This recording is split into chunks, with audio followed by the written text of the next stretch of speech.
Unpacking Life, stories from everyday New Zealanders, their journey from trial to triumph.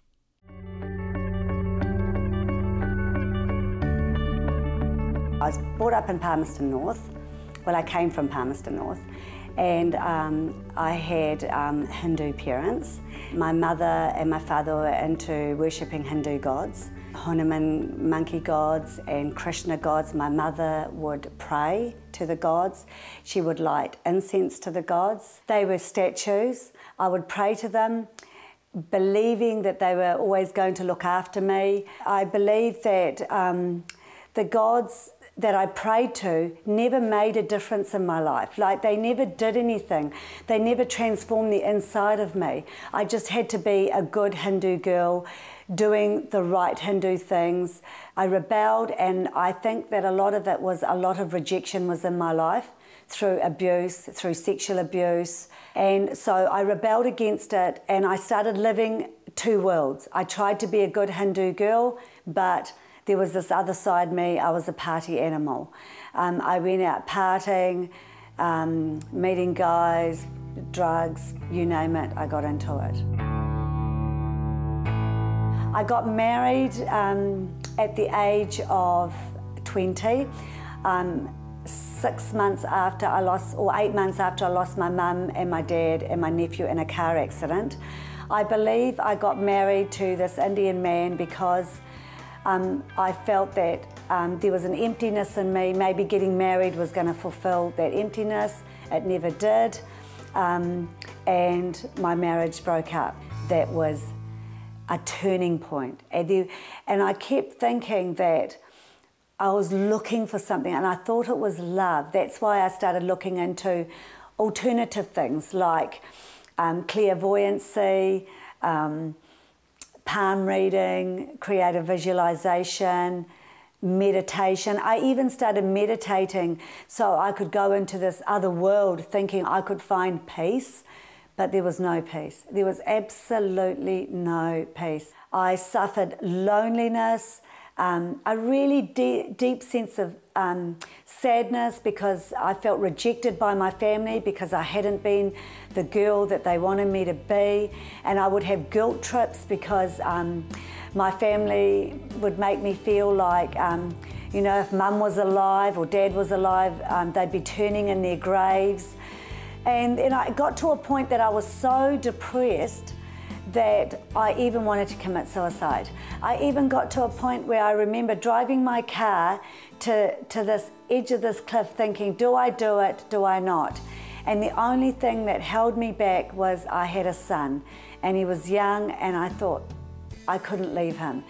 That's the only thing that kept me from committing suicide. So I turned to more and more drinking, I suppose, to ease my mind and to take the pain that I was going through. I had cafes and everything, thinking this was going to be the be-all and end-all of my life. Success was going to be the next thing. Yes, I did have a business. Yes, I made money. I did quite well, but there was a really deep loneliness, emptiness in my life, and it just went on and on and on.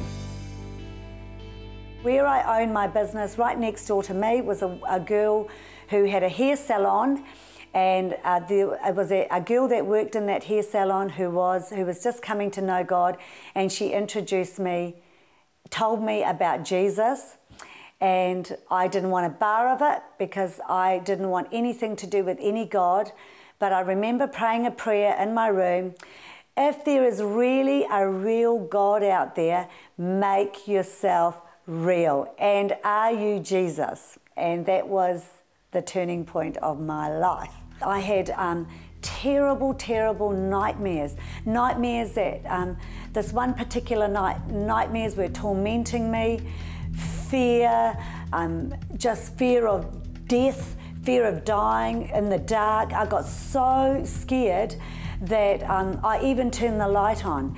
And I remember trying to go back to sleep, and these dreams and this darkness was so around me. And then I remember wanting to call on the name of Jesus. I remember the name of Jesus.